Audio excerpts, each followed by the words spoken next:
are some of the struggles people have with resilience, being able to be resilient?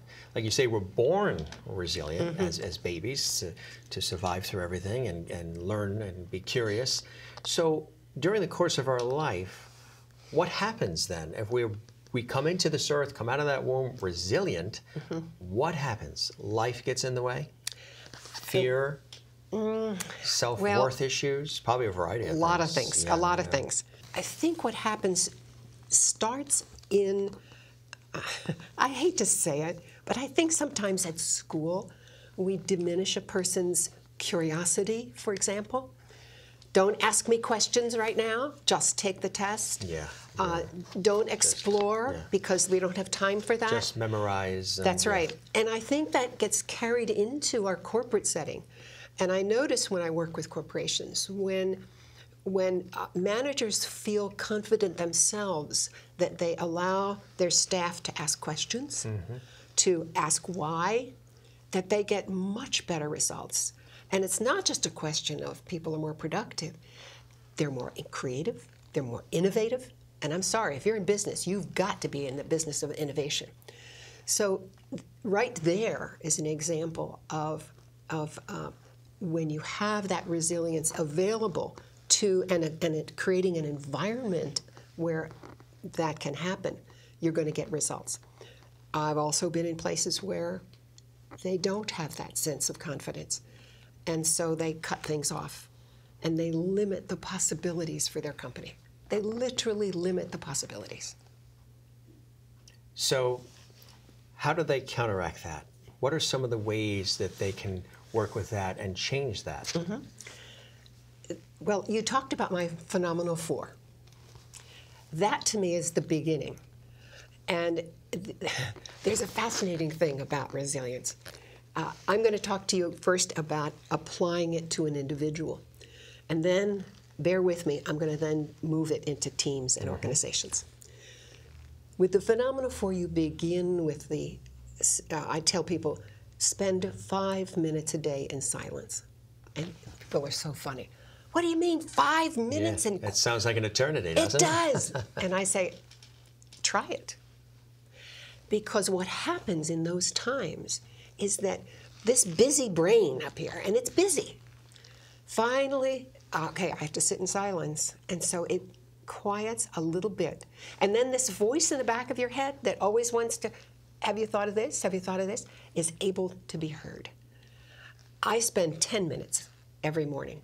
And that's because I just decided I wanted to do 10. And in those 10 minutes, it's amazing. I will get ideas for new blogs. I'll get ideas for new recipes, because I love to cook.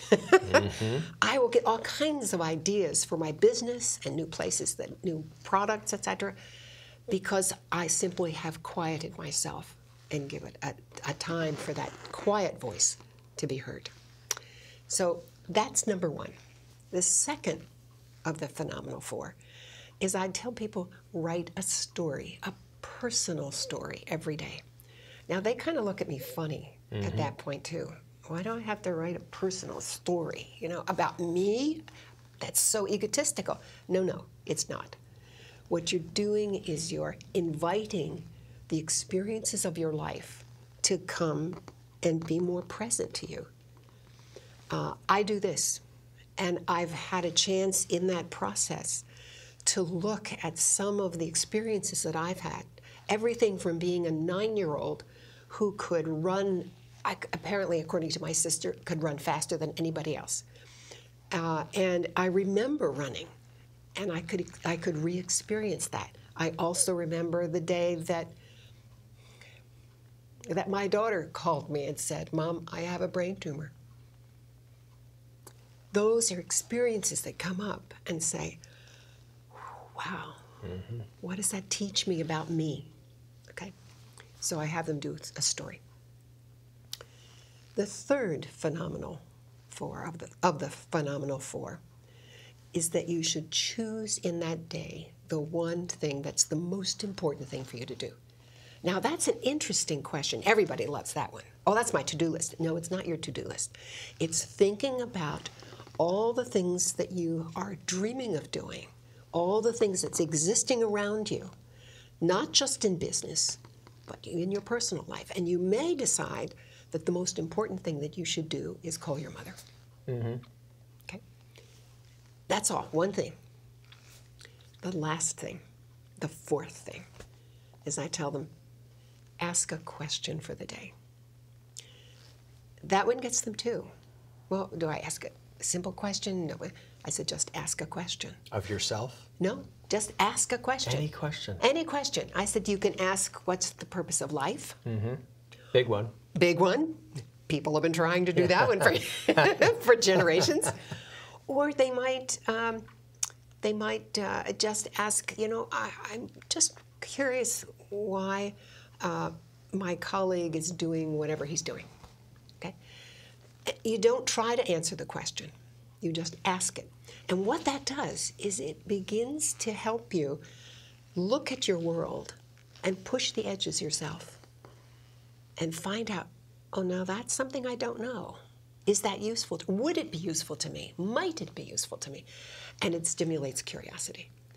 And curiosity is a wonderful skill to have. Absolutely. When it is rich. Now, let me come back to teams. You create that kind of an environment in a team. And I've done that. I start with, and you don't tell them to sit in silence. You don't do that. But what you do is when you're getting ready for a team meeting, you say, these are the questions that we're going to be discussing today. Would you make sure you take a few minutes and think about them before you come to the meeting?